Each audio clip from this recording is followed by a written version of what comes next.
Morning, my peeps. How wanna do this morning? All right. So,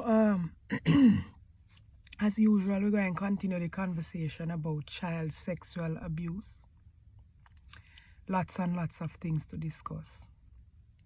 And I'm going to encourage all the mental health professionals and the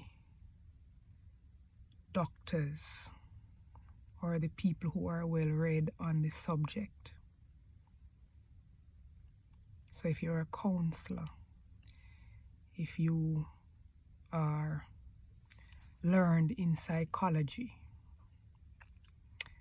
if you are learned in behavioral science, I would love for you to chime in on the conversation. If you have experience in this field here, you're a social worker, you have lots and lots of interaction with children, you're a mother, I need you to chime in on this conversation. You know, I just want to put sexual abuse, specifically child sexual abuse, into context. And I just want to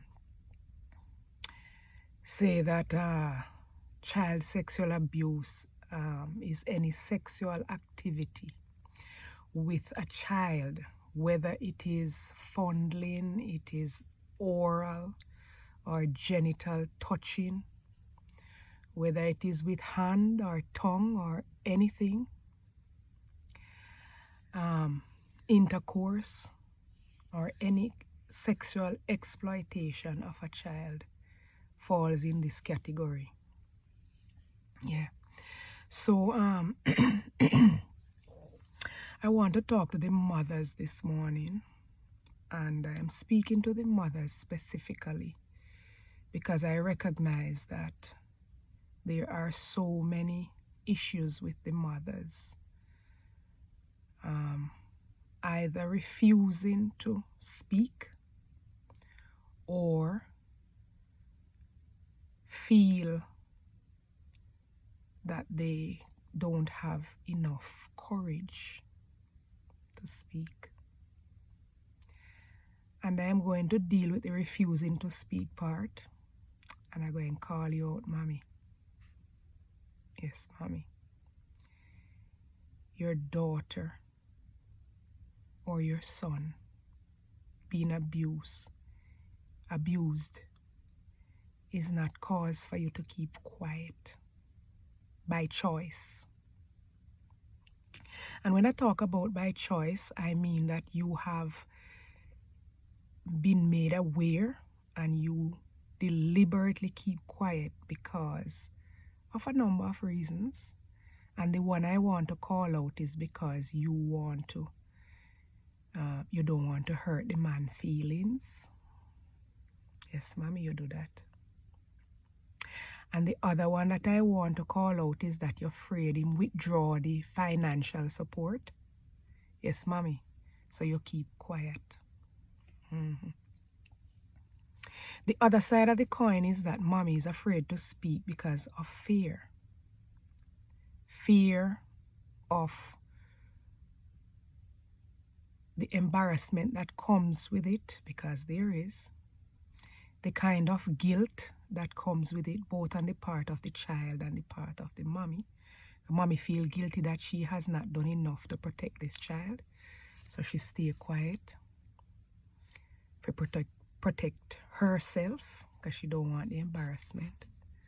And a number of reasons that come with this. But I want to encourage the mommies. Mommy, if your child says to you that I have been sexually abused, I know how you feel about this situation here. And trust me when I tell you, say I know. But when you have worked through the emotional outbursts and all of these things, I need you to find somebody who is going to help you to work through this process. because this here is a very, very heavy topic, you know, mommy. I know that. So there is a process, mommy, that I need you to just remember that. One, you must report. And I want you to gather all the courage and the strength that you have to do that. Because you know what? You're stronger than you think, you know, mommy. And you see, the mental health challenges that you're going to levy on your child by not saying nothing is going to follow that child for a lifetime. So what I'm going to start with this morning is to talk to you about some signs, some warning signs that you look for when your child is being abused. And I'm going to make a disclaimer here. I am not a mental health professional. I have not been licensed, at least not yet. I do have some studies. I have a degree in psychology. And I am doing further studies in that regard right now. So I don't hold a license. However, I have some information that I would love to share, and I don't think I need a license to share that. All right. So warning signs we're talking about, and these warning signs are just that. It doesn't mean that because you notice that in your child that you're going to cry foul. Don't cry foul yet unless you do some investigation. All right. So this is warning signs. So for you to pay attention and see whether or not you want to do some further investigations. One of the most common warning signs is that the child becomes withdrawn from social activities, withdrawn from family, withdrawn from friends. And withdrawal is very common because often the child experiences fear and guilt.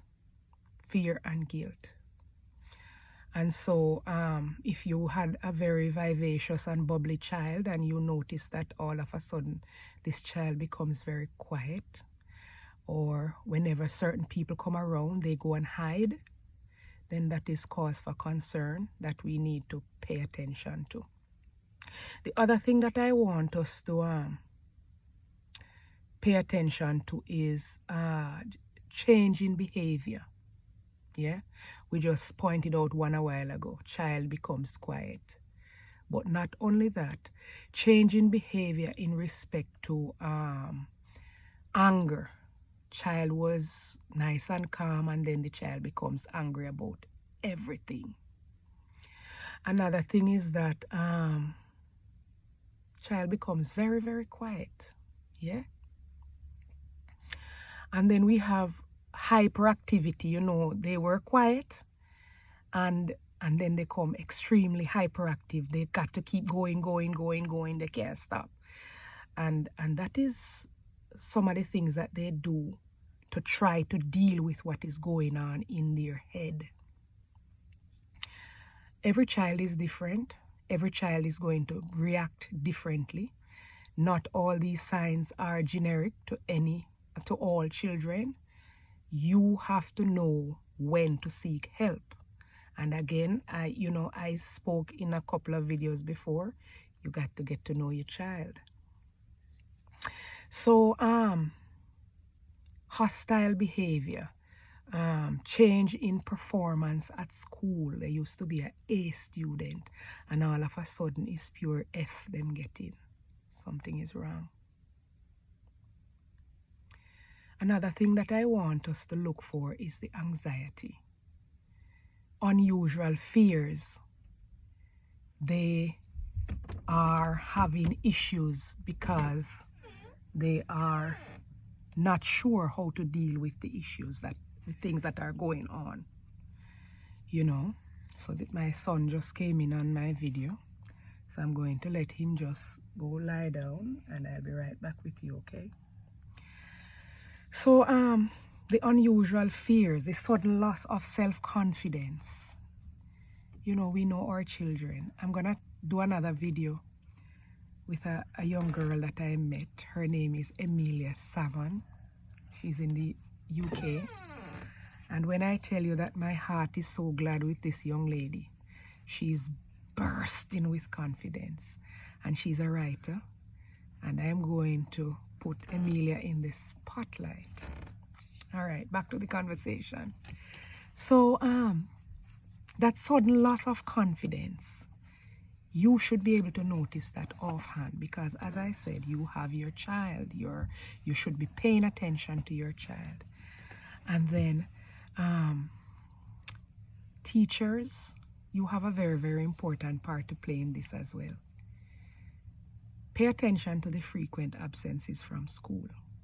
Yeah? If you mark your register every day and you find out, say, 4 days out of 5, the child is absent, it's time for you to have a conversation with the parent or parents about this child's attendance. Reluctance to go home. They don't want to go home. They don't want to leave school. They don't want to leave the friend's house. Something is wrong. And then sometimes they attempt to run away from home, or they actually do run away from home. Children they're not gonna run away from a comfortable home. And Lord, I don't want to think about it and I don't want to say it. But one of the things that I hate to think about is when they start having suicidal thoughts, they attempt suicide, or they actually kill themselves.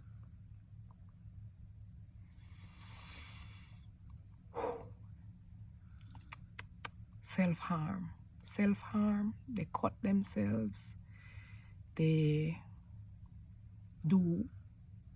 drink stuff to kill themselves, all those things.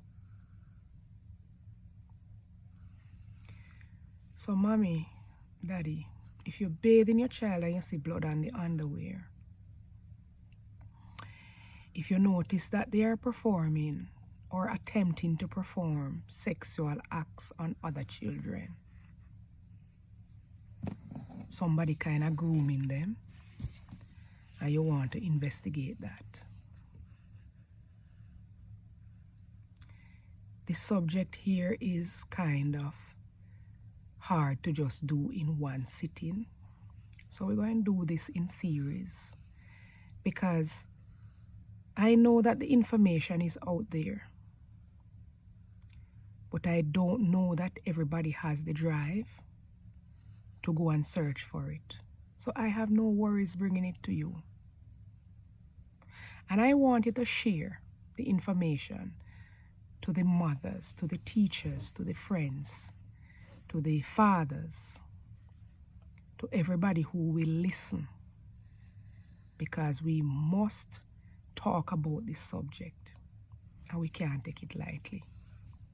Make we save the pitney them, no man. Make we save the pitney them. And them are the future, you know. Take care of yourself until tomorrow.